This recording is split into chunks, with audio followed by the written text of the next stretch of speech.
যখন বান্দা জমিন থেকে বলে আল্লাহ আছে, ইচ্ছে করে বলুক, ইচ্ছেই বলুক, জেনে বলুক না জেনে বলুক, সাথে সাথে আল্লাহ কয়, ফেরেশতা আমার বান্দাকে আমার নাম নিছে রে, আমার নাম নিছে।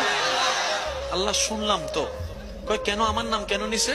আল্লাহ তার পেটের মধ্যে বাচ্চা, ডাক্তারের টাইম দিছে আর মাত্র 15 দিন বাকি আছে, কিন্তু এখান থেকে পেন উঠলে যে সদরে নিয়ে যাবে, রাস্তাঘাটও ভালো নাই, এরকম কোনো সুযোগও নাই, তার জামাইয়ের ওখানে কোনো টাকাও নাই যে বাহিরে কোনো 3-4 দিন রাখবে, কোনো সুযোগ নাই, কিন্তু সে অনেক বড় বিশ্বাস নিয়ে এতটুক বলছে তার শাশুড়িকে, মামি শাশুড়িকে, খালা শাশুড়িকে, মাকে, চাচিকে, আমার আল্লাহ আছে, আমার আল্লাহ আছে, আমার আল্লাহ আছে। জি, আল্লাহ পাক বলে আমার বান্দা যেহেতু আমার নাম নিয়েছে, সুবহানাল্লাহ বলে না, আমার বান্দা বুঝে নেক আর না বুঝে নেক, আমার নাম নিয়েছে। এবার কোরআনের সূরা তালাক আয়াত ডাক দিয়ে বলে ওয়া মান ইয়াত্তাকিল্লাহ